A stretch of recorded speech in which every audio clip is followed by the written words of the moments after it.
Lux Occult is part of the Green Mushroom Podcast Network.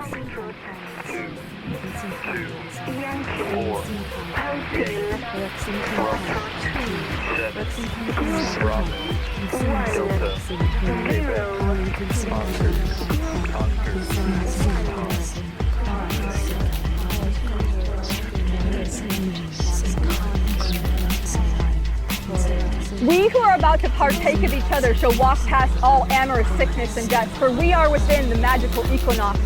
Amen. We do not crucify. Nothing shall hurt us that is of the nature, neither our comings nor goings from the womb, for we have the key to all aesthetics. Amen. In this, the sacred moment, here occurs the symbolic eating of flesh and blood.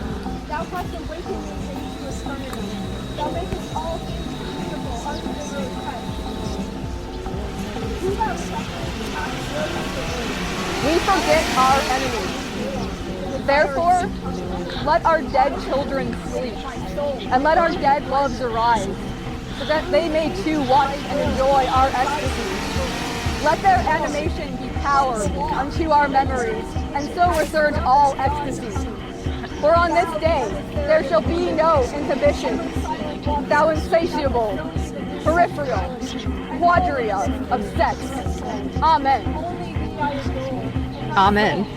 That is me getting crazy at Babylon Rising with the Vested Ritual, reading some Austin Osman Spare from my album Void Machine Adjustment.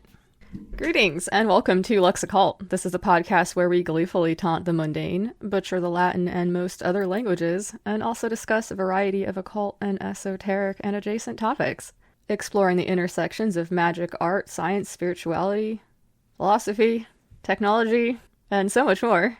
It's occultism for everyone. I'm your host, Lux Estrada, and if you're hearing the sound of my voice, that means that this show, and magic, for that matter, are for you, if you want them. There are a lot of different ways to be more free, and using magic or making space for a spiritual practice in your life can be one of them. As always, I don't speak for anybody but myself. Others can, will, and should disagree sometimes. How we ever learn anything if we all agreed all the time after all? And is the case with anyone who attempts to be reasonable, I am always willing to revise my opinions based on new evidence. Really excited to bring you a great conversation that I had with Professor Patricia MacCormack about her book, The Ahuman Manifesto, the topics of querying and queering chaos magic, death activism, cunt chaos magic, and so much more. Who or what is anthropos? And how does he hold us back from new becomings and discovering ways to proceed otherwise? Professor MacCormack offers some very thought-provoking points and opinions, as well as some great advice about approaching a chaos magic, occult, or spiritual practice. This is a companion episode to number 63, in which Phil Hine and I discuss his recently published collections of essays, Querying Occultures and Acts of Magical Resistance. Neither that episode nor this one will have an episode within the episode, as they are meant to go with one another. Although presented in non-linear sequence, they are rhizomatically connected in many ways, so check out that episode next if you haven't heard it yet. Stay tuned to hear about the word rhizomatically and what it means in case you've never heard it or would like a refresher. I'm also going to share a new sound magic track I produced as part of a little side project later. That's going to be something that Flood from XV Planis, another fine Green Mushroom Podcast Network show, by the way, he and I will be working on here and there, which has to do with exploring the intersections of things like CE5 work, where humans try to initiate contact with extraterrestrials and other types of intelligence, and occult practices like evocation. I'm also going to give you an update about what's going on with the Green Mushroom Project, and share a bit of an article from Scientific American, which I found pretty interesting and which is pretty relevant to today's conversation. Before we get any further into the fun here, I'd like to say thank you so much for listening. I appreciate you taking the time to hang out with me and my very rad guests here on this show. As I'm fond of saying, time is of course one of the few zero-sum games we play, so I really do appreciate you spending some of yours here. I'm quite introverted and typically have a high volume of work. It keeps me out of trouble, so I don't use social media very much. I'm not there every day or anything like that, but that certainly doesn't mean that I don't want to hear from you all. I'm beyond lucky to have such amazing listeners and collaborators and cohorts and co-conspirators and what have you. I really appreciate how chill everybody has been thus far. Fuck yeah. I always welcome people's thoughts, questions, comments, suggestions, or arcane revelations. You can reach me at luxoccultpod@gmail.com, or you can hit me up on Instagram at luxoccultpod. We'll do listener mail and shout-outs later on. If you like the show and the other things that I've been getting into, you can support it on Patreon. If you do so, you can take a bibliomancy break with me. There are no tiers or levels or whatever, so give as you will. And Buy Me a Coffee is an option for those who wish to show their support with a one-time donation. Thank you so much to everybody who is already doing so. Your support literally does make this show possible by allowing me to cover the expenses associated with making it, which seem to fucking climb every day. That's okay though, it's how the world works, it's fine. But yes, it does allow me to justify the time that I spend making it by covering these expenses. So thank you so much for helping me do that. I really do love making this show, and I appreciate you making that possible. There are some ideas presented today which will possibly challenge at least one of your existing worldviews. It's certainly given me a lot to think about. Whether or not you like some of the ideas you hear, I'm guessing you agree with me that a lot of what is presented is interesting and thought-provoking and challenging. Getting into what my therapist might call growth territory, perhaps, I don't know. In a world where we see a lot of copies, like the same movie being made over and fucking over again, and everybody just talking about the same thing over and over and over and over and over, new, interesting, and challenging ideas shine bright amid the doldrums. I wanted to mention this to you so that you would have the chance to sort of like emotionally prepare yourselves to hear things which might be uncomfortable or whatever. My guest has ruffled a lot of feathers and sent many people clutching at pearls, which I find pretty delightful and humorous, but I also understand that many don't share my strange outlook and sense of humor there. So a little bit of housekeeping here. I'm going to go ahead and define what the term rhizomatic means because it does come up in the interview, and it's one of those things that I do hear, it's an important term in philosophy, and so it comes up every once in a while, and so I thought it would be helpful to just go ahead and define it for y'all real quick. Okay, so going to the ultimate authority, Wikipedia. So in botany, it means a horizontal underground stem, which some plants make. You could think about like a mint plant is something that makes a lot of rhizomes. It has like these stems that grow underground and then it can like pop back up again. So in philosophy though, rhizomatic is a concept developed by Deleuze and Guattari, and it describes an approach that allows for multiple non-hierarchical entry and exit points in data representation and interpretation. A rhizome, in like its botanical origin, unlike trees or their roots, connects to any point to any other point, and its traits are not necessarily linked to traits of the same nature. That surprisingly lucid definition was actually from Urban Dictionary, so thanks to Happy Bird for that. Fuck yeah.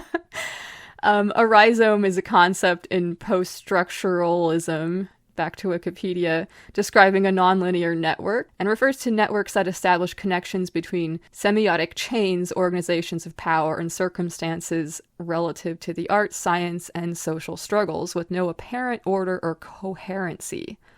A rhizome is purely a network of multiplicities that are not arborescent, which means tree-like, like think of the word Arbor Day, so arborescent is tree-like, with properties similar to lattices.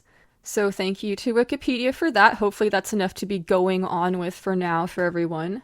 I'm not sure how well fungal biology was understood at the time when Deleuze and Guattari wrote 1,000 Plateaus, but I'm guessing that if they had known more about how hyphal networks operate, they would have chosen that as a more apt metaphor than rhizomes, which are, as I said, underground stems of plants. Don't necessarily take part in the types of gene transfers that can happen within a hyphal network. The green mushroom hyphosigil web is a great example of how this looks as a biological metaphor applied to magic. So stay tuned after the interview for an update about the Green Mushroom Project, as well as to hear a very fun little track that I made as part of a side project that Flood from XV Planets and I are going to be working on. So this track was inspired by the strange events that happened over Rendlesham Air Force Base over December 26 through 28 in 1980. This is a very well-known and interesting case in the sphere of ufology. I'm also going to share some of an article from Scientific American, as I said, because it's a great example of some of the things that we're going to talk about today in the interview. Speaking of which, let's get into it here. Let's get to that interview. She's been called too woke by Peter J. Carroll and a traitor to the human species by others. But find out why my guest today doesn't mind being called a cunt, and perhaps why you shouldn't either. Class is now in session with Professor Patricia MacCormack.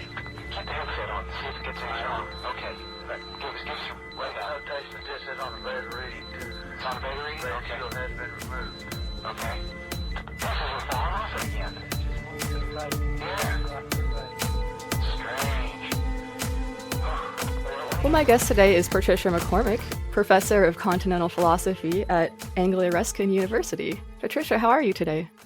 I'm very well. It's great to be speaking with you. Well, thank you so much for joining me.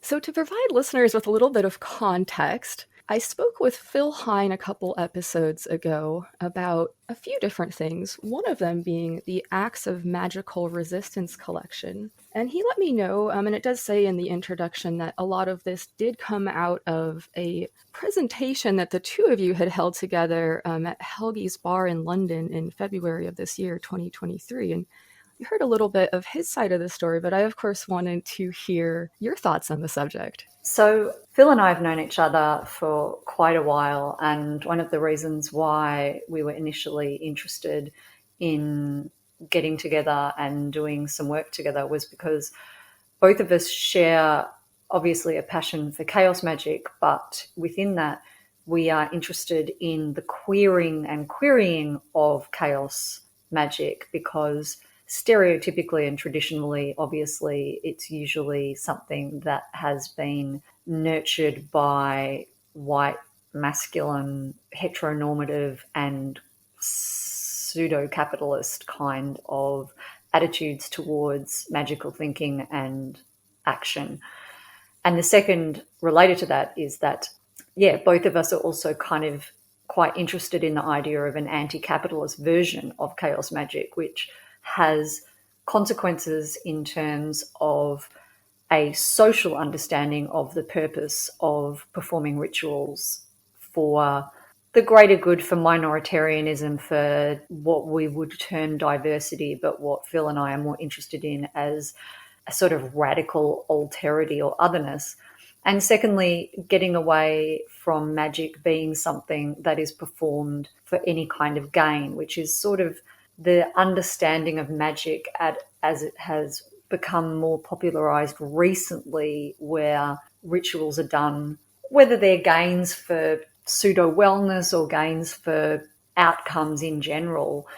Both Phil and I have always been interested in the use of magic and chaos magic in terms of catalyzing projects of becoming and unraveling identities without any destinations or any end game ideology attached to them.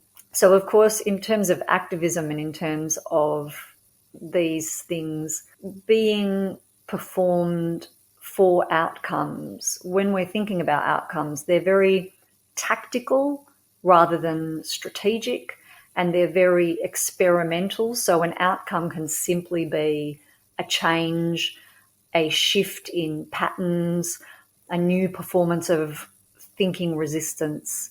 And so those are the two areas that Phil and I share in our attitude toward the purposefulness of magic and the shifting away from magic as a power, or as defined by an incremental empowerment of the magus or of the sorceress, toward a much more generalized undoing of subjectivity and identity in general. I like this idea of maybe outcomes versus results. Yeah, so I've always found results-based magic to be, shall we say, on the border of dogmatic belief. So when people talk about results, this sets up magic in an almost neo-capitalist but also mathematical way, where the power of the individual becomes directly correlative with the success or failure or the satisfaction or lack thereof of the outcome. And I don't think of magic in that way, because that turns it into a very enclosed performance. And for me, magic is a way of living. It's not a demarcated part or project of one's daily life. So magical thinking is a mode of operation perpetually, and also an experimentation of self perpetually. And so if one does a ritual and the outcome is not as planned, then you start to measure yourself as you would in any other kind of neo-capitalist context in terms of your career or your wealth or whatever, which is success or failure. And I think that's kind of absurd. Yeah, that makes a lot of sense. And in order to do this kind of results-based thinking, we really do have to rely pretty heavily on whatever model we're choosing to use to measure this result or failure, as you pointed out, and that gives a lot of power to that model. Yeah, and I think modality and measurement are exceeded by magical thinking. Magical thinking is something that dissipates rather than creates models, and it's something that is immeasurable because it's both infinitesimal and infinite. And that's what I think is the joyful thing about magic, that it's wild and it's untamable. Yeah, absolutely. And I think that while I am interested in the early work of chaos magic and its relationship that was set up with physics, I also think it shares a lot more with cosmic relativity rather than the sort of measurability of quantum mechanics. So I think that even in that sense, enslaving chaos magic to a quantum mechanics model doesn't really allow it to flourish in a way that a more Austin Spare version of the infinite and the infinite in man, which comes from a Nietzschean perspective, and then post-Nietzsche and post-Spare, the infinite of beyond masculinity, beyond man, beyond anthropos, really allows us to be fostered by with chaos magic. I love that. So we have chaos magic, as you noted, like sort of existing in this kind of paradigm of capitalism, this almost kind of like, you know, coming from this kind of male point of view and everything. And we see this character anthropos here, but this is chaos magic too. Is there this sort of natural tension there between these principles of chaos and this character? Yeah. So I've always been a little bit confounded by the figure of anthropos, and especially this idea of transcendental attainment toward what we would understand, for example, from the medieval era as the Vitruvian anthropos, but from a modern and a postmodern perspective, the idea of the template of species human as this white, able-bodied, pretty much heteronormative male. Because when you look at the history of occultism, it is a history of hybridity and of the celebration of the fact that all organisms are in their own being chaotic biologically, chaotic in terms of their resistance to genus or species. You know, we all are not quite anthropos enough, and also far more than anthropos. And when you think about chaos magic beyond outcome, beyond capitalism, beyond heteronormativity and a queer perspective, anthropos has actually been much more detrimental to both ethics and to the celebration of chaos esoterica, because it is a limiting template. And I would have thought that something like transcendentalism should be about the death of anthropos. And you see this a lot in, obviously, Buddhism and in, say, for example, Phil Klein's work on Tantra and my own work on Ahuman theory, and also my current work on death activism, which is about the death of anthropos as being absolutely necessary as the opening for the world. You see it also in the work of Bataille's Acephalus, the headless man. Yes, yeah. And in the work of Deleuze and Guattari on becoming, and especially becoming animal and becoming imperceptible. But from a really highly contemporary point of view, it also is a way in which we can celebrate difference without relegating differences to the ghetto of being defined and therefore being atrophied through definition, because anthropos is above all the definition of the human as man. I'm wondering, anthropos is sort of this kind of maybe god monster, we might call him. Well, we like monsters, so let's not call him a god monster. But okay. Yeah. So, I mean, you have the ancient Greek anthropos is the man that was made God through the fires from heaven. And then in the Reformation, anthropos is man as the simulacrum of God, so the little God, the microcosm God. So he's the God that we need to have monsters. In order to have monsters, we need Well, something. we are the monsters when we repudiate anthropos, yeah. So it's just the idea that every age has had, that the ultimate owner or master, whether it's of the self or of the world, is this man as God. But unlike Nietzsche's man as God, who is Zarathustra, who is actually the little child who knows nothing, who lies down with the lion in harmony, because it's the unlike that create the most imagination and the most potential. Anthropos seeks to manipulate and to order the chaotic world, whereas if we kill anthropos, we are the very becoming of the world, because, we create unlike connections, we create perverse participations, and we are not seeking to attain a template. We are seeking to experiment with the infinite potentialities of these unnatural participations with all of that which anthropos is not. Fuck yeah.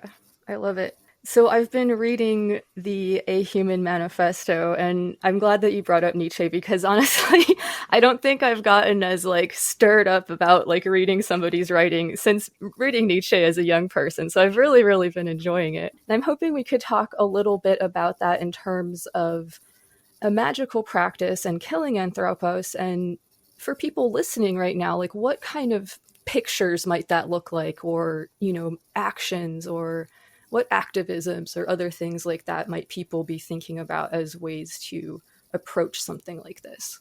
Well, I think that most activisms, sadly, in this day and age, are based on this mythologization that recognition equals equality. So a lot of people fight for identity politics, and in particular, their own identity. And I absolutely understand that. I understand the need for it. I think it has a place.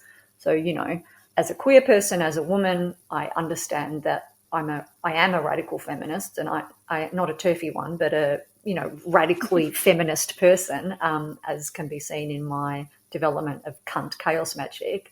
But I am a radically queer fighter for recognition and equality. But I also think that we have been seduced into a ruse that being recognised as sovereign subjects defined by that subjectivity will therefore lead us to equality, whereas I think that what we need to do is dismantle anthropos, because that means that we no longer want to attain his level, which is the ruse of equality. But instead, by doing that, we can make space for absolute indefinable otherness. And that's really what a jubilantly chaotic world looks like. It looks like a world where we don't need to be defined in order to have liberty. And so that's where something like, for example, radical animal rights comes into my work, because I think that we need to fight for the other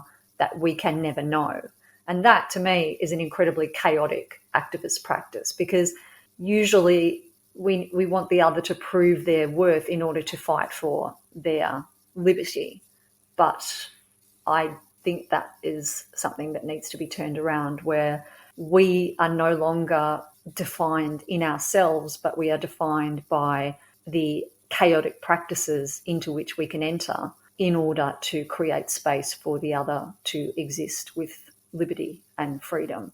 And so in terms of whether it's something like chaos practice where we are looking for new techniques of activism, because all of us, obviously, if we belong to activist communities, sometimes we run out of ideas. I think that chaos magic practices can really help to allow us to dismantle ourselves in order to think of new pathways and new escape routes where we can then create new potentials for acting differently. If something hasn't worked, we can try a new thing. And also we can really exploit our glamour in terms of using ritual to make people attentive to certain situations or issues, because whether or not people understand magic, it is something that draws attention. So some of the things that I've discussed and also Phil and I have discussed in our work together are, the kinds of flash mob rituals you can do, or hexing buildings, sigillization on statues, because now in Britain we're no longer allowed to pull down statues. So instead we just put sigils on them, and it scares the fuck out of people. And frankly, whether they understand the sigil or not, Some part of them understands it. Yeah, it reorients the meaning of that. And so that's the beauty, because the whole point of sigil magic is for yourself to forget what it means. And so not understanding is, I think, a positive way to accept that one doesn't need to understand another in order to allow them freedom. So that can happen in so many different kinds of manifestations, and it really exploits the beauty of the fact that rituals are, for me especially, above and beyond everything else, artistic practices. Developing a ritual, creating a ritual, performing a ritual is a practice that is artistic. It's not an obedience to a set out law. It is something that you create, whether it's just on your own or with other people. And just as the ritual itself is a creative practice, the outcome would therefore be a creative practice. So that means that activism is more or less effective, but it never fails. And also it isn't bound. It's an unbound form of activism, which I think is particularly important at this time when the enemy is constantly metamorphosing, so we also have to be able to do the same. Absolutely, yeah. I definitely want to hear more about current chaos magic, but I was hoping we could talk a little bit about who or what the Ahuman is, and maybe how that might be different or not different than people's ideas of transhuman. Well, first of all, transhumans love anthropos and they want it to live forever. And they don't care what form it takes. All they want is for eternity. And to me, that relegates transhumanism to the same arena as, for example, Christianity or any other kind of faith that believes in eternal life. They're just doing it in a different way. But their faith and their overvaluation of man as God is persistent. I developed the concept of the Ahuman because what I wanted to do is to deliver philosophy from its enslavement to a Cartesian understanding of binaries and of dividing everything into binaries. And we know we live in a world where everything is defined by what it is not. So we have man and woman, and this is why the concept of trans in terms of gender identity makes people so upset, because even if trans identity is accepted in certain legislation, it still remains in this either-or situation. And this is also true of race. People are white or they are not white, and they are treated accordingly and usually pretty badly. Again, with sexuality, it's like you're either hetero or homo, and I still think that people find the concept of bisexuality quite challenging. It's true of class, especially in Britain at this time. And then it's true also of the idea of the human and the animal, and it's this general concept where there's a dominant term, which is usually, the usual anthropos suspect of the white, hetero, able-bodied, male, upper class, Western, all those things. And then the opposite is not even defined on its own terms. So when we talk about male and female, we're not really talking about female defined on one's own terms. We're talking about a failure. So a failure should be the dominant, a failure should be male. So, a sissy boy is on the side of the female, or a gay person. And then again with whiteness, we have whiteness, and then we have a failure to pass as white. And this failure to pass as anthropos shows that even in a culture that is binary, in this Cartesian perspective, it is actually isomorphically binary. So it is not A and B, it's an A and a failure to be A. And this is what really feeds the contemporary bifurcation of society in general. We have a hard left and a hard right. We have hard truth and hard fake news. We have, and sadly at the moment, it seems to me, I'm not sure what it's like where you are, but in Britain we have this kind of woke culture, and then we've got tradition culture. And I've been called out by Pete Carroll for being, woke, too woke. And I think woke at all is too woke. And I took that as a massive compliment, actually. I probably would too. Yeah, it's brilliant. So good, I'm too woke. But that's also a form of enchantment, because what does that even mean? I don't know what being called woke means by someone who takes it as a slur when I take it as a compliment. And it's very similar in that sense to being called queer, because, yeah, I am. So what do you want me to do about that? I'm sorry I'm threatening you. Exactly. Well, yeah. So these kind of hard binaries, and then this idea that words that are taken as compliments are given as slurs, and vice versa. When you put the prefix A in front of something, it occupies that interstitial space between. So it is both and neither. Just as queer is both and neither hetero and homo, and say genderqueer is both and neither male and female. So a human is acknowledging, for example, that I belong to the species human, and therefore I am responsible and accountable for what has been perpetrated by humans. It avoids the fetishization of non-human animals that sometimes happens in post-human philosophy, where becoming animal is taken as some kind of fetish without acknowledging that an animal has their own agency and their own experience. And then it also refuses to be human. So it is what I've been called a traitor to my species. So acknowledging that counting as anthropos is not the most attractive and wonderful thing you can desire, but is in fact something that is for a certain kind of person with a certain kind of love for a certain kind of power.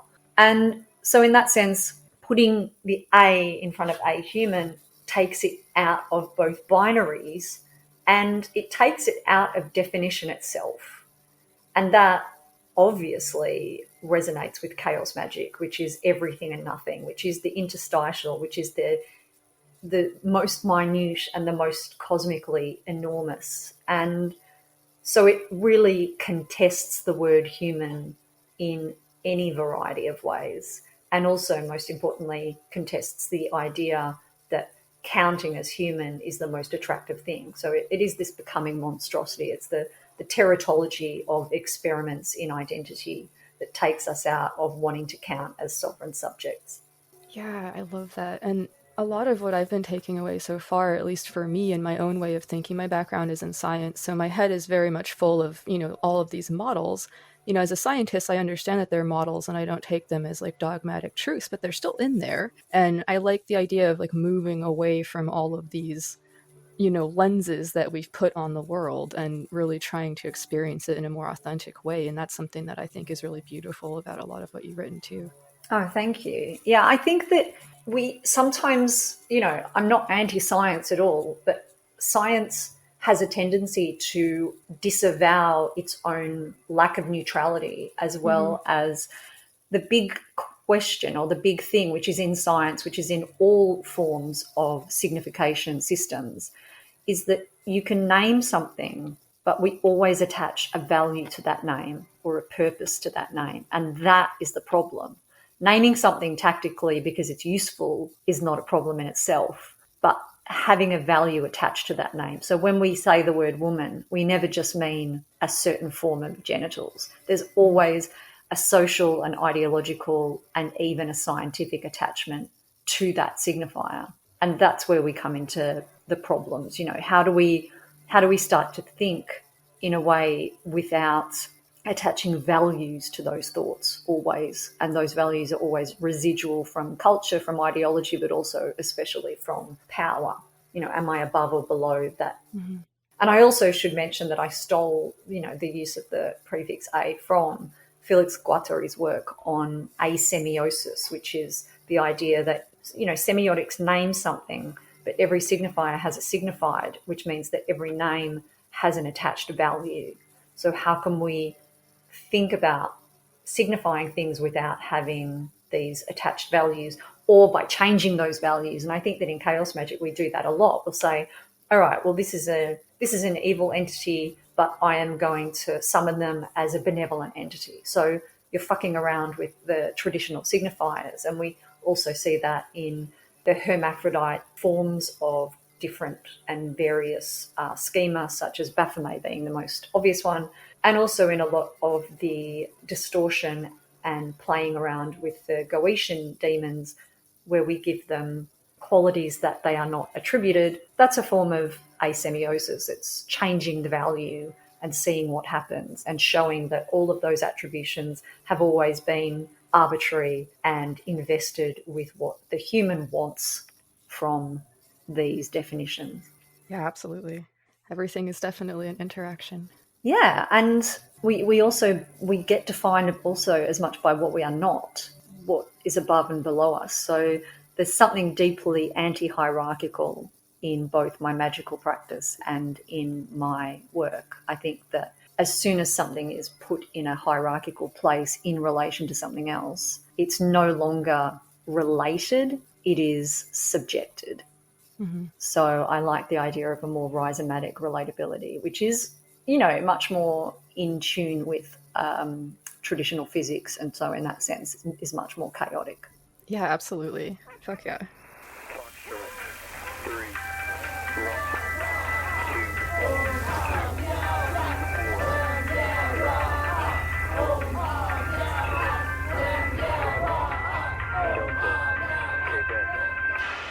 So can I hear a little bit about cunt chaos magic? So cunt chaos magic is one of the earliest things I developed, actually, and it was the first paper I gave at Treadwell's, which is an occult bookshop in London that has a lecture series, and I will actually be giving the chaos activism talk with Phil again at Treadwell's in November. And in 2003, I gave a paper at Treadwell's on something I was experimenting with. That was, I should say, when I was still academically in the closet about being an occultist, because back then, you know, you couldn't really tell, in academia especially, you couldn't tell people that you were a practicing occultist because they would think that you were either psychotic or delusional or a little creepy.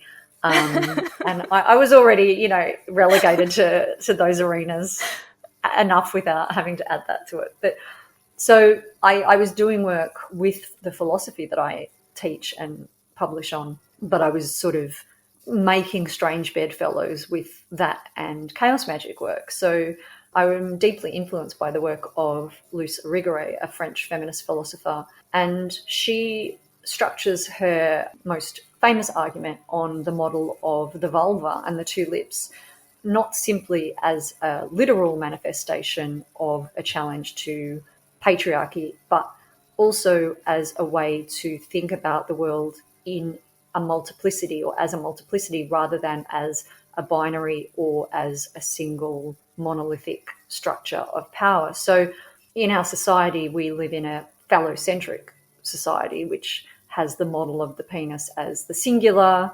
the hard, all of those qualitative attributes, and it intrudes, it beats, it's a truncheon, it's a gun, it's a rocket ship to Mars to make sure everyone knows how hard and strong and phallic you are.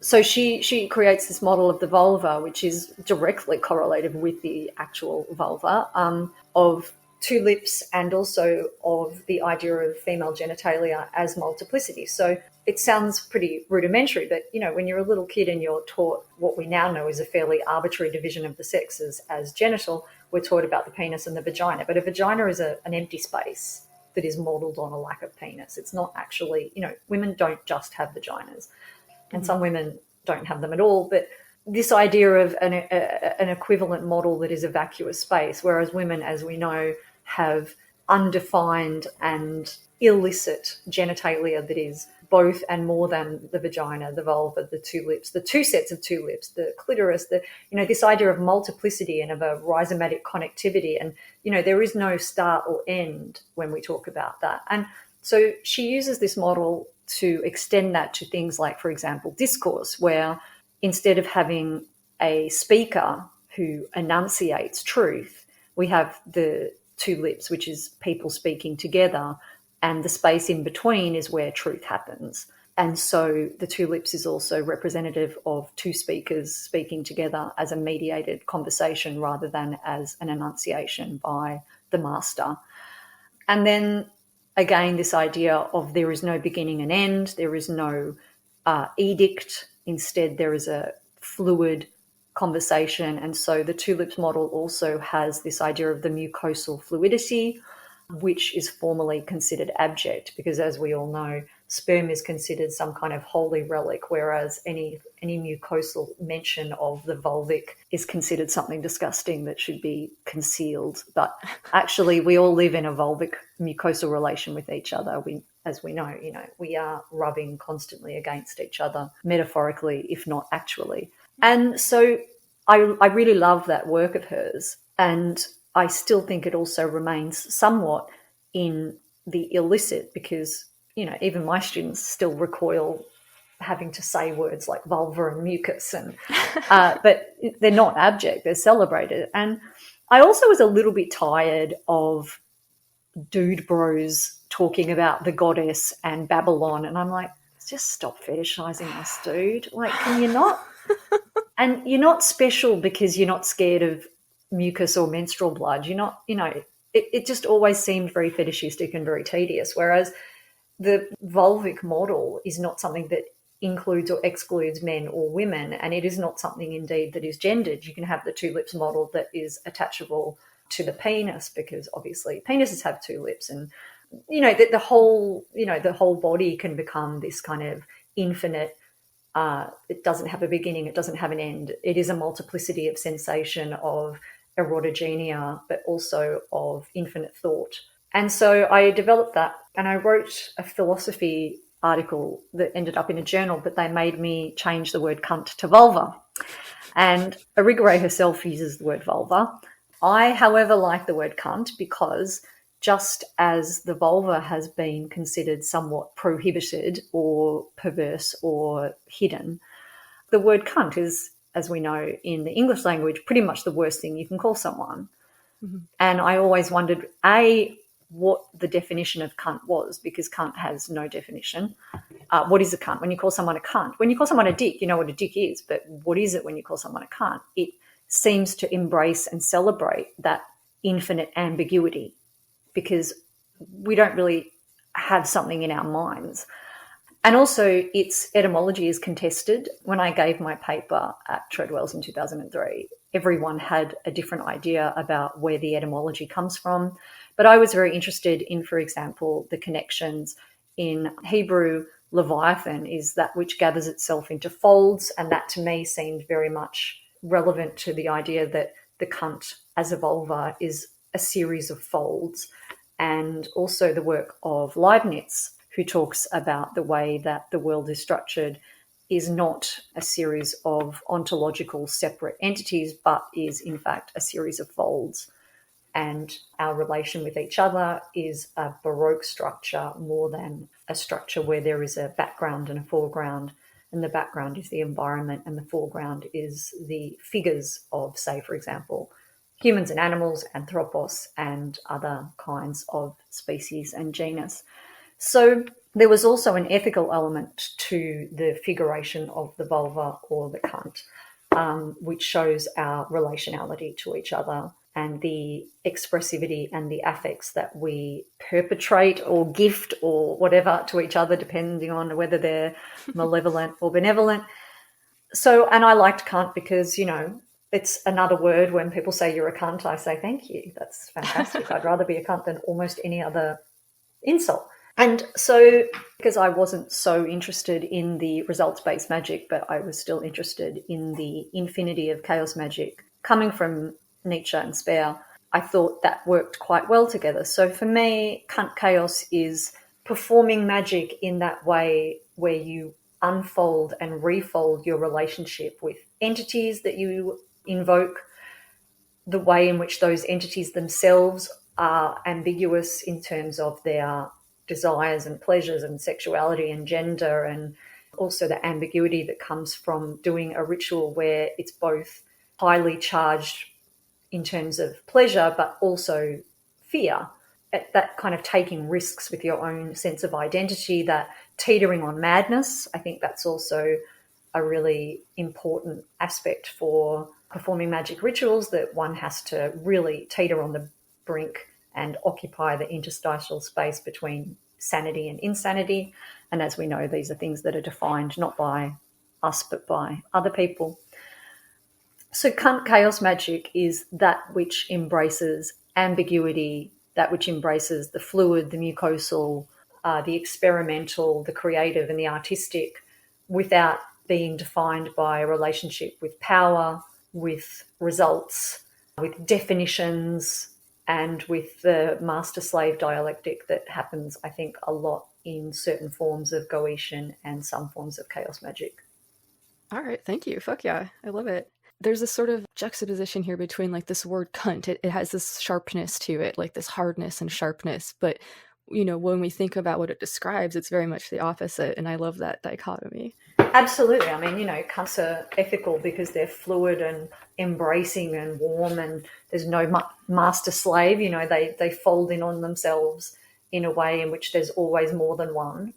And so the idea of women lacking the penis is actually the fact that the cunt is a proliferative entity, and you can easily shift that paradigm onto, you know, the penis and the testicles and the whole body. It's warm. It can be warm and comforting. And so I think that sense of persecution that some dude bros feel about being the white het man, it's because they're still embracing the figuration of the penis as phallus rather than trying to reconfigure the flesh as infinite. So you could be becoming cunt and be a dude bro, and that would deliver you from your persecution complex and from your dude broism.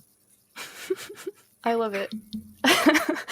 So I'm hoping that we could talk a little bit about your death activism. Is that okay? Yeah, great. Yeah. So I've just completed a Leverhulme fellowship doing a project on death activism where I spoke at a number of different places around the world on this idea of embracing death. And there are many different ways that I advocate for embracing death. The first and most obvious way, for what we've already discussed, is the dismantling of the worship of the sovereign subject as anthropos. So we need to stop wanting to be this dominant figuration of the human as God.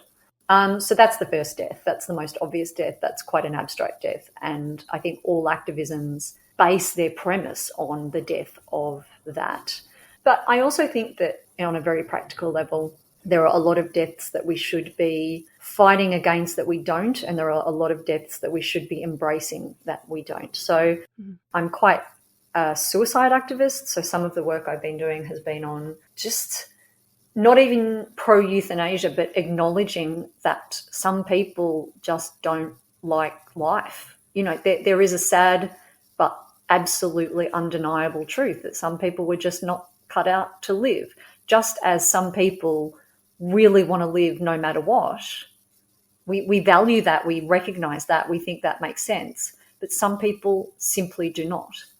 And they are denied a peaceful death. They are denied euthanasia. They have to commit suicide in horrible, violent ways that sometimes are not successful and that in any case cannot be a good death. So I definitely fight for a good death. And it reminds us that, we feel like we're free in the West, but the only thing we don't have freedom over is our own death. Our death belongs to society. Our death belongs to our governments, or, our death does not belong to us. We don't have a right to die peacefully. And that's quite an obvious but also shocking thing to really contemplate, I think. And so I am definitely a suicide advocate for good deaths under any circumstances. I don't think we should have to vindicate why we want to die. And I think that sometimes our society, well, not sometimes actually, most of the time, just as anti-abortion people love the fetus until it's born, and then it's like, you're on your own. Some people are anti-suicide, but they leave people in distress. It's always sad when the person kills themselves, but where were they when the person was alive? Mm-hmm. Or almost sometimes keeping people alive verges on bullying. Like, you must call the Samaritans, you must reach out. Why? That's exhausting. That's like turning living into some kind of capital job. You must work to live. Mm. So I think that we need to really speak more to people who want to die for no reason and find out why we think life at any cost, even if that life is a life that people may not find worth living, whether for internal or external reasons. So we also need to stop asking for reasons. And then covert to that, we've got this idea that there are people that are killable because of who or how we define what they are. So the obvious example of that is animals. Billions of animals are murdered every day, but because we don't identify them as persona, we identify them as objects, we don't count their deaths. But also with humans, we talk about, in philosophy at the moment, there's this concept of killability and also of not counting. So there's a form of life that's precarious that we don't recognize. So a couple of billionaires in a submarine die and the world's up in arms, but thousands of refugees on a raft drown and no one cares. Mm-hmm. And so when we talk about death, we're really talking about death for whom? And we define death based on the value of the life, and some we consider have no life value. Therefore, their death is unremarkable. And that shows that our definition of life and death is not consistent. It's consistent on the value of the subjectivity, and that's deeply offensive and deeply unethical. So I think that we really need to think about how we're defining death, because we're not defining it the same for everyone in terms of its value and what is attached. And then primarily of interest for this recording, I think, is the idea that I personally in my practice, but also in general historically and in the discourse and the literature and the practices, I'm really interested in the death of the self and the death of the ego as the most critical practice for becoming an ethical person, but also for experimenting with occultism in ritual, in practice. So that includes everything from death posturing in the work of Austin Spare, which is something I mention it, but I don't write on it because I think that it is something that you need to practice. And also I think that it could be taken in a bad way in terms of current power dynamics between men and women, in the same way that certain kinds of sexual play can be taken as ways in which domestic violence against women is further perpetrated. But I am a fan of the death posture, and for those of your listeners who are familiar with the death posture, it can be quite the reset for one's own identity and one's own mental state. And so the death posture is obviously a central practice to chaos magic. And I'm also interested, I'm not an expert on Tantra, but I'm super interested in the death practices of Tibetan Tantra in terms of things like corpse sitting and becoming cannibal, and those practices where we encounter death so intimately that our own self must disappear. And then in terms of basic traditions of Buddhism, but also of more post-structural and postmodern philosophy, so the kind of continental philosophy that I work in, loss of self is the first step to becoming an ethical, experimental entity in the world. And I use the word entity because it's not a subject. It's not who you are. You're not defined. You still act in the world. You still have agency. You still have expressions in the world that affect other agents. But you are not defined, and you don't behave based on your definition, which I think is the experience of life that most of us are trained to have. We do what we expect our subjectivity to do. So our definition of our own subjectivity precedes ourselves as acting agents. And I think that the death of self allows us liberty to act more freely and to become artistic experimenters in self, in activism, in art practice or theory practice or whatever we like to practice, but also for creating entities that we can use in our rituals and that use us, because it's it becomes a more reciprocal experience doing rituals when you also become passive and gracious, and embracing the vulnerability of self, I think, is a really powerful and experimental, joyful, scary thing to do.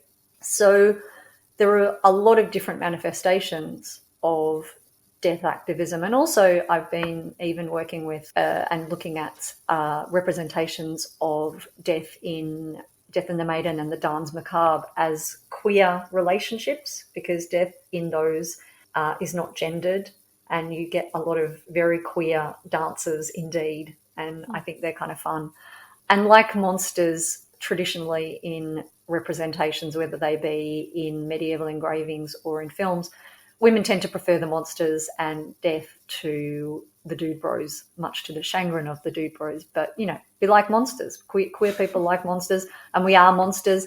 And in a lot of ways, minoritarians have always been the monsters. And so you have to ask, if we never counted, have we always been dead? We are the living dead. We're the vampires and the werewolves and the, hairy-chested feminists and the living dead disabled. And, so there are so many different ways in which minoritarians have never counted as being alive. And so I think being one of those living dead monsters and hanging out with other living dead monsters is always a joyful, creative experience. And also the liberty of not clinging on to power is a form of freedom rather than of weakness.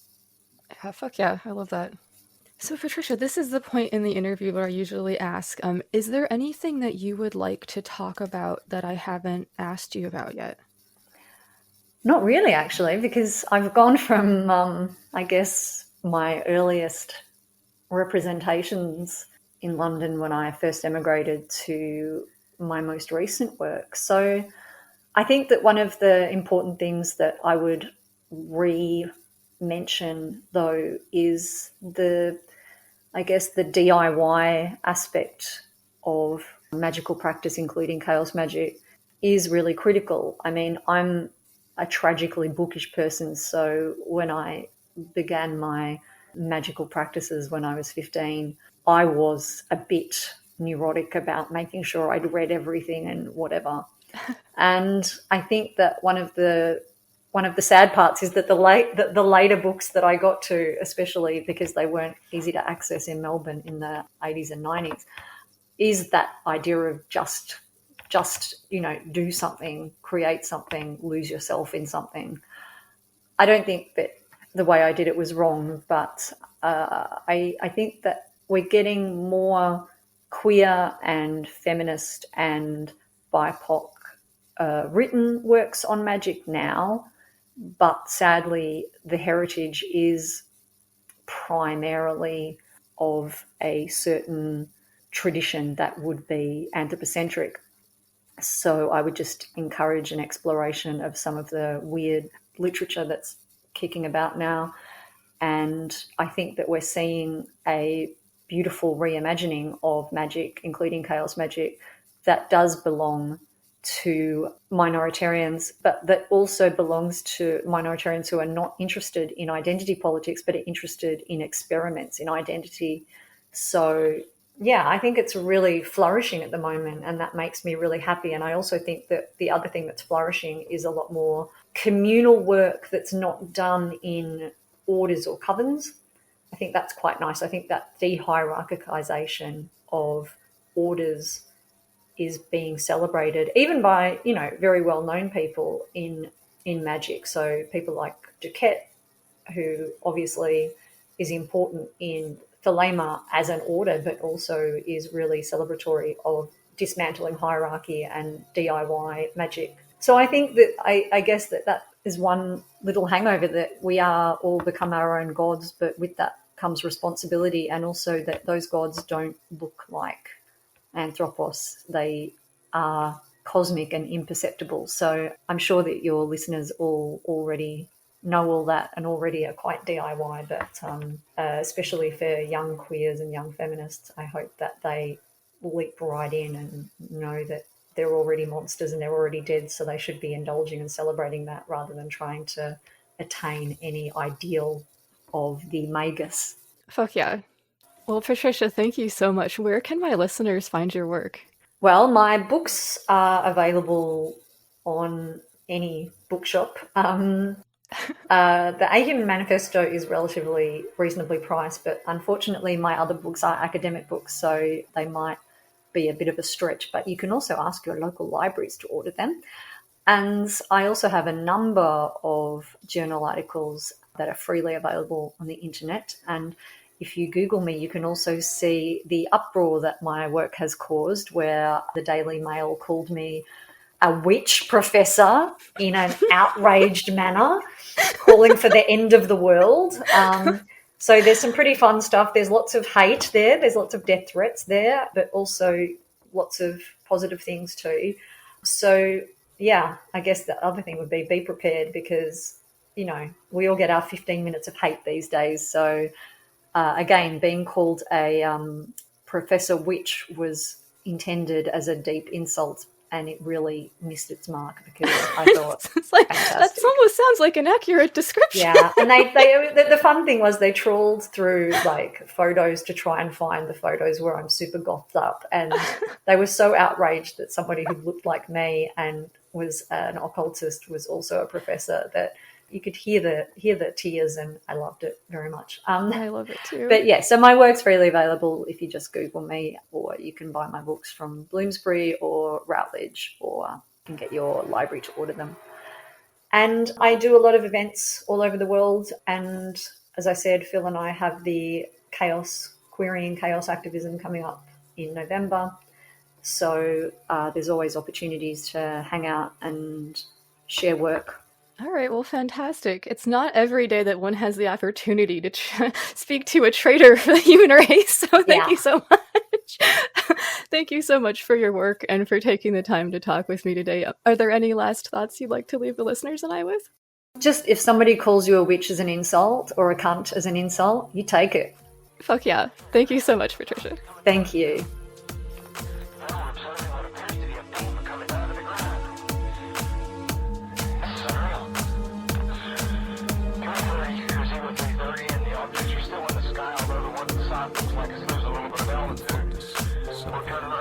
All right, fuck yeah. Thanks so much to Professor Patricia MacCormack. Check out the Ahuman Manifesto and her other work. Like I mentioned before, I haven't felt as fired up reading something since I read Nietzsche for the first time as a young person. Whether her ideas make you angry, confused, or want to bump your fists in the air in triumph, or perhaps some combination of these things, they'll certainly challenge some notions you might have about the world, and this can be a huge gift. I know I consider it to be one. As some people are fond of saying, I found a lot of instances of it on something that used to be called Twitter. True visionaries are rarely appreciated in their own time. I have a feeling that Patricia MacCormack's work will make a lasting impact on how people who encounter it will see the world and some aspects of their life. I'm going to come back to this in a moment, as well as to share about the project that followed from XV Planus and I are working on. and I will share that sound magic track related to that at the end of the episode too. I wanted to address a few things that come up in the interview. Oh yeah, I'll also do a Green Mushroom Project update as well. But yeah, just a couple of thoughts that I wanted to share first. So Patricia commented about how certain types of sexual play can quickly become abuse situations or disguise them, or other adjacent things like that. And this is very true. We've discussed this a little bit on Smuts Up, actually. And I would make the case that this is also very true of ritual situations, which I can say from a personal experience. It's an unfortunate fact there are a lot of people out there who abuse power in ways that cause coercive situations where people feel they need to participate in something or like suffer some kind of social consequence or whatever. The concept of consent in magic and consent magic, like the magical properties of consent, is something I've been thinking a lot about lately and I'm doing some work with. I plan to explore this further in the future too. I feel like I've said this before, but it bears repeating, so you might even hear me say it again. We don't live in a culture where the concept of consent is like respected or even very well understood. All the gross rapey shit that you see in like so-called romantic comedies and other places like that demonstrates that pretty well, in my opinion. It might be acceptable in other communities, spiritual or otherwise, to harbor those who have displayed predatory patterns of behavior, but I think that we can and should do better. I think we should also question authority wherever we encounter it. And remember that as a magician, a witch, or whatever brand of magical operant you consider yourself to be, there is no higher magical authority than one's own instinct, intellect, intuition, and experience. No one can tell you the correct way to do magic for you. No one has access to some secret esoteric thing that is worth any rings being kissed to obtain either. That's why I'm not a member of any fraternal magical organization with a hierarchical structure, nor have I ever been. No shade to anybody who's into that stuff, it's just not for me. I came close once, but I saw enough to want to get the fuck away. These types of things are games of social power, in my opinion, not of magical power per se. It's important to keep those distinctions in mind if one wishes to work with others. There are, unfortunately, a lot of creeps out there. Question authority, even if it's only quietly in your head or whatever. Speaking of questioning authority, let's question the so-called objectivity of science and the authority it claims on this basis. I wanted to share a little bit of an article from Scientific American because it's a fantastic example of some of what Patricia MacCormack and I discussed here today regarding some of the lack of objectivity we see in science, as well as some other topics. There are a lot of things that we've been taught are like cold, hard, true, actual facts, which upon closer examination are sort of like silly, made-up notions and might not have a lot of grounding in reality. When I was doing some automatic writing for my last album, this kind of came up for me as like, maps being drawn on top of maps until we, mistake these maps for territory, meaning that we forget that our descriptions of things or the way that we perceive and contextualize them are constructs that we've created and not the actual thing. Don't just question authority, question assumptions and your own worldviews as well. So here's the article. I'm not going to read the whole thing. It's pretty long, but I encourage you to go check it out because it's very interesting. I put a link to it in the show notes. It's called "The Theory That Men Evolved to Hunt and Women Evolved to Gather is Wrong" by Kara Achenbach and Sarah Lacey. Even if you're not an anthropologist, you've probably encountered one of the field's most influential notions, known as man the hunter. The theory proposes that hunting was a major driver of human evolution, and that men carried this activity out to the exclusion of women. It holds that human ancestors had a division of labor rooted in biological differences between males and females, in which males evolved to hunt and provide, and females tended to children and domestic duties. It assumes that males are physically superior to females, and that pregnancy and child-rearing reduces or eliminates a female's ability to hunt. Man the Hunter has dominated the study of human evolution for nearly half a century and pervaded popular culture. It is represented in museum dioramas and textbook figures, Saturday morning cartoons, and feature films. The thing is, it's wrong. Mounting evidence from exercise science indicates that women are physiologically better suited than men to endurance efforts such as running marathons. This advantage bears on questions about hunting because a prominent hypothesis contends that early humans are thought to have pursued prey on foot over long distances until the animals were exhausted. Furthermore, the fossil and archaeological records, as well as ethnographic studies of modern-day hunter-gatherers, indicate that women have a long history of hunting game. We still have much to learn about female athletic performance and the lives of prehistoric women. Nevertheless, the data we do have signal that it's time to bury man the hunter for good. The theory rose to prominence in 1968 when anthropologists Richard B. Lee and Irvin DeVore published Man the Hunter, an edited collection of scholarly papers presented at a 1966 symposium on contemporary hunter-gatherer societies.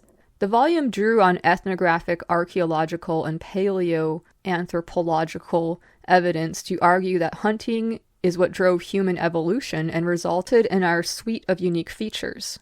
Man's life as a hunter supplied all the other ingredients for achieving civilization: the genetic viability, the inventiveness, the systems of vocal communication, the coordination of social life. Anthropologist William S. Laughlin writes in chapter 33 of the book. Because men were supposedly the ones hunting, proponents of the man the hunter theory assumed evolution was acting primarily on men, and women were merely passive beneficiaries of both the meat supply and the evolutionary progress. But man the hunter's contributors often ignored evidence, sometimes in their own data, that countered their suppositions. For example, Hitachi Watanabe focused on the ethnographic data about the Ainu, an indigenous population in northern Japan and its surrounding areas. Although Watanabe documented Ainu women hunting, often with the aid of dogs, he dismissed this finding in his interpretations and placed the focus squarely on men as the primary meat winners. He was superimposing the idea of male superiority through hunting onto the Ainu and into the past. This fixation on male superiority was the sign of the times, not just in academia, but in society at large. In 1967, the year between the Man the Hunter conference and the publication of the edited volume, 20-year-old Catherine Switzer entered the Boston Marathon under the name K.V. Switzer, which obscured her gender. There were no official rules against women entering the race, it just wasn't done. When officials discovered that Switzer was a woman, race manager Jock Semple attempted to push her physically off of the course. At that time, the conventional wisdom was that women were incapable of completing such physically demanding tasks, and that attempting to do so could harm their precious reproductive capacities. Scholars following the Man the Hunter dogma relied on this belief in women's limited physical capacities and the assumed burden of pregnancy and lactation to argue that only men hunted. Women had children to rear. Today, these biased assumptions persist in both the scientific literature and the public consciousness. Granted, women have recently been shown hunting in movies such as Prey, the most recent installment of the popular Predator franchise, and on cable programs such as Naked and Afraid and Women Who Hunt, but social media trolls have viciously critiqued and labeled these depictions as part of a politically correct feminist agenda. They insist the creators of such works are trying to rewrite gender roles and evolutionary history in an attempt to co-opt, quote, traditionally masculine social spheres. Bystanders might be left wondering whether portrayals of women hunters are trying to make the past more inclusive than it really was, or whether the Man the Hunter style assumptions about the past are an attempt to project sexism backwards in time. Our recent survey of the physiological and archaeological evidence for hunting capability and sexual division of labor in human evolution answers this question. And the question is, by the way, it's the second one. It's sexism being projected into the past, in case that wasn't clear. Thank you so much to Kara Alkavok and Sarah Lacey. So the article goes on to elucidate some different concepts of sex and gender, as well as examining some of the recent evidence from exercise science. And it's a pretty good read. A great example of why it's important to remember that science is a method, an activity, an approach, rather than an arbiter of absolute truth.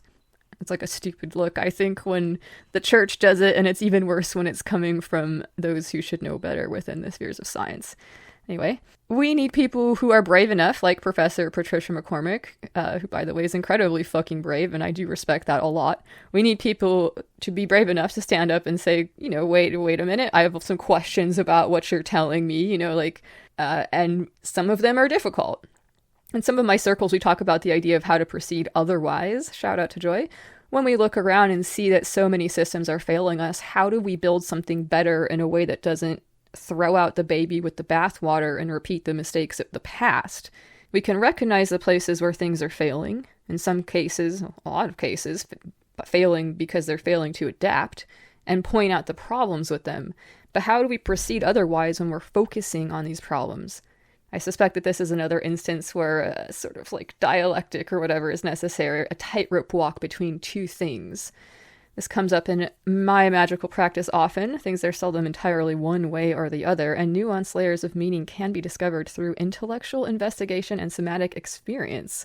So when many paths seem to lead back to anthropos as the ideal, how do we proceed otherwise into new and interesting places in magic? So we're thinking about.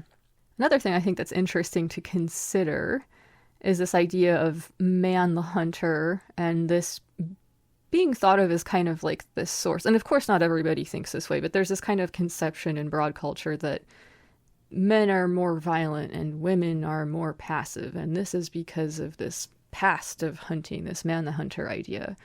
And if that's not true, there's obviously something else going on there, which is interesting to consider. If neither males nor females have a monopoly on violence or whatever due to like biological reasons from our past or whatever, what is the source of this? All right, I'm going to go ahead and do listener mail and shout-outs here.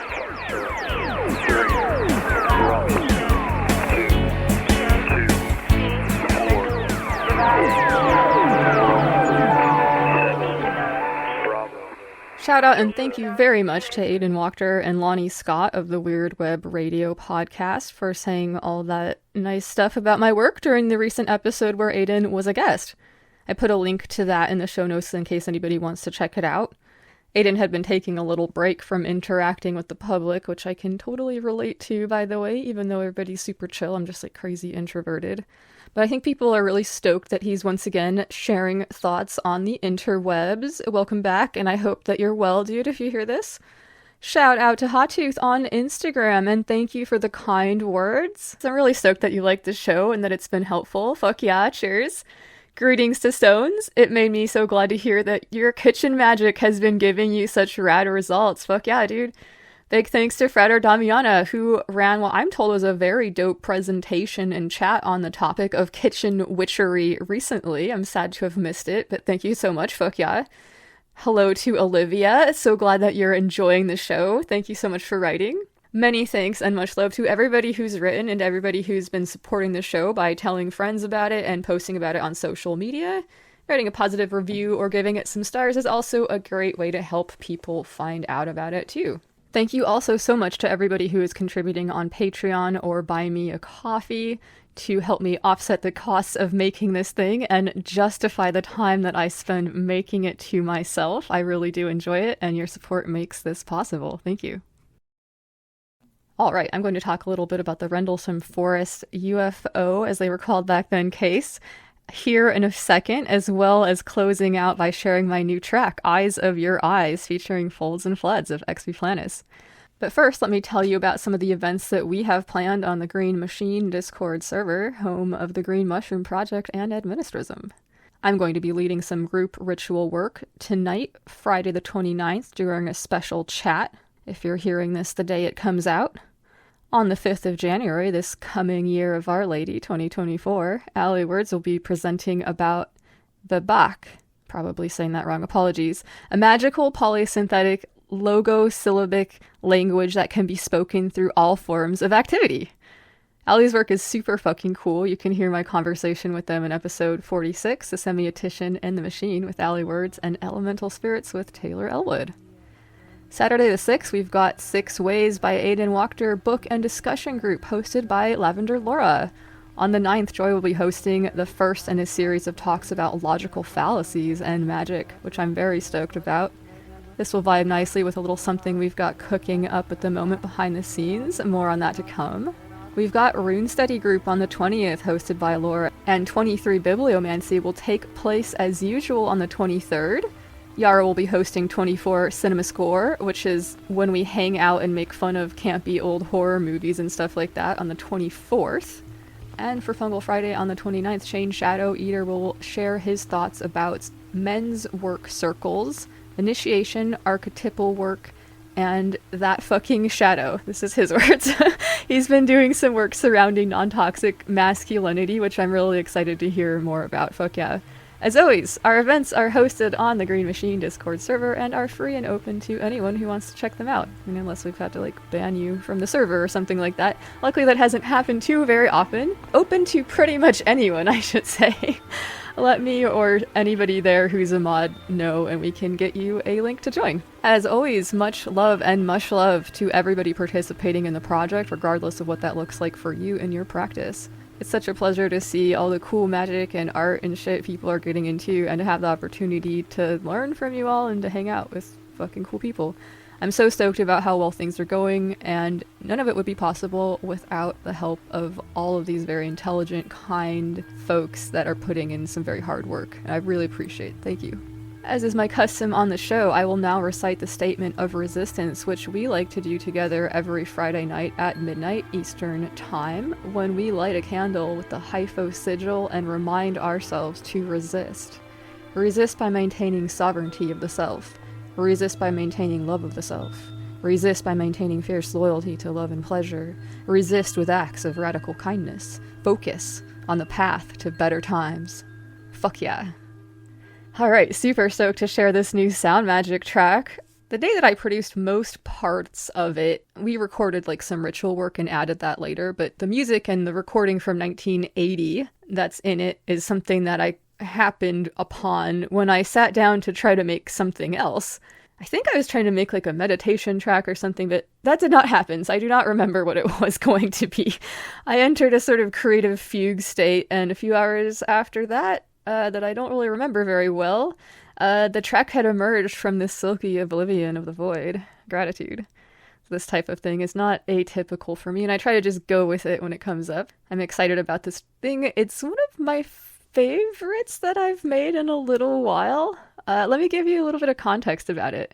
As many of you know, Flood from XV Planets leads a paranormal investigation team and makes a podcast about their exploits and adventures. He and I are going to be looking at some intersections of stuff like CE5, Close Encounters 5 work, which is when humans try to initiate contact with extraterrestrials or other types of intelligences or whatever you want to call it, and esoteric or occult practices like evocation and things like that, with the aim of finding ways to create useful tools for people, even those who are not trained in magic or whatever, to approach this type of work of interacting with the phenomena. And so this track is the first one. It was created with the intention of being used as a tool for those who wish to engage with the phenomena in a manner which is beneficial, productive, and minimally disruptive to them and their surroundings. It was inspired by the strange events reported at Rendlesham Air Force Base on the nights of December 26th through 28th, 1980, and features audio recorded by Lieutenant Colonel Charles Holt at that time. The music video that I made for it features the text which Jim Pennison reported to have downloaded after coming in contact with a nuts and bolts craft. So after looking into this particular case a little bit, and I apologize for being a wet blanket here, I really do, but I do believe that it's likely the result of a prank on the part of the British with some later, maybe attention-seeking mixed in on the part of some of the American players, but it's also undeniable that at the time of recording the audio, Holt, who was a pretty staunch skeptic, if the reports are to be believed, was experiencing something strange. Very strange. Even if the Randlesham Forest cakes were a hoax or prank or whatever, it's regarded as being very important in the community from what I can gather by looking into it. It's taken on a sort of life of its own in the minds of people who are into this stuff. And this gives it some interesting qualities I think we could associate with it being maybe an egregore or something adjacent like that. It's interesting to think about this liminal space between the hoax, the joke, just going through the motions of prayer or ritual or whatever, and the point at which things actually begin to coalesce and manifest. I think about the magician from the Tarot sometimes here, sometimes depicted as running a sort of 3-card Monty game or whatever outside of the gates, which are guarded by the High Priestess, of where the mysteries take place, as the sort of initiator, the spark that sparks the fire. The magician archetype has a foot in both the world of the mundane, where sometimes he's shows up as like a confident scammer or like a fuckboy or whatever. Sorry to use that term. I know it offends some people. I apologize. And the sacred, where he is the spark that lights the fire or whatever. So I think the Rendlesham Forest case has like big magician energy for this reason for me. And how it's regarded within the UFO or UAP community kind of like vibes that way. So I hope you enjoy it. Don't forget to check out all the great shows on the Green Mushroom Podcast Network.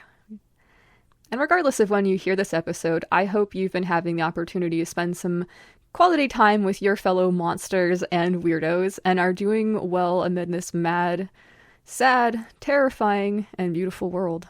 Many thanks to Professor Patricia MacCormack for joining me. And thanks to everyone for being so chill about me taking a bit of time off from the show. I needed it, and I'm so stoked to be back in the saddle. Fuck yeah. Most of all, thanks so much to you for listening. Much love. This is Lux Estrada, reminding you to stay strong and stay fucking curious. Here's Eyes of Your Eyes, featuring Folds and Floods. Cheers.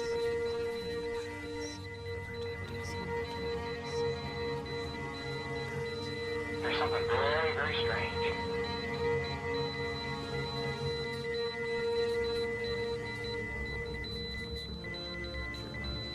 Keep the headset on, see if it gets any stronger. Okay. Give us some. Well, the notation just said on the battery, too. It's on the battery? Okay. It still has been removed. Okay. This is falling off it again. Yeah. Strange. What are you doing?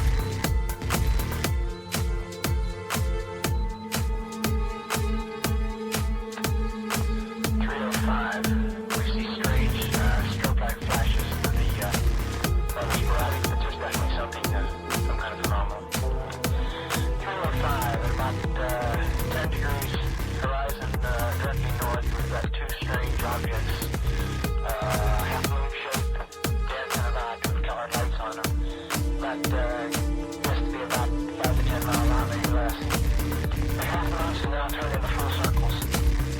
One of those eclipse or something there for a minute or two. Strange. What are you doing? Yeah, we're heading north. Okay, here he comes from the south. He's coming toward us now. Now we're observing what appears to be a beam coming out of the ground. This is unreal.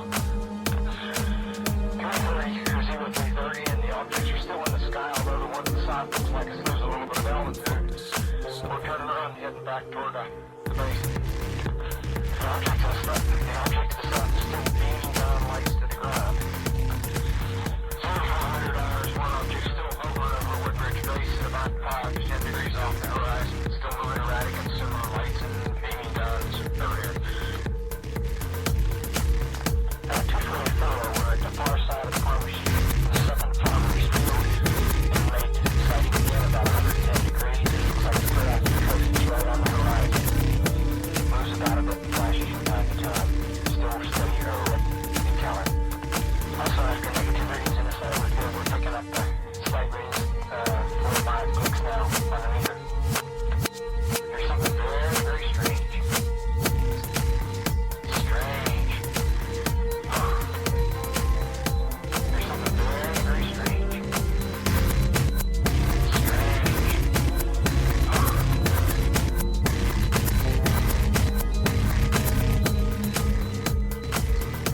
This is unreal. There's something very, very strange. Lux Occult is part of the Green Mushroom Podcast Network.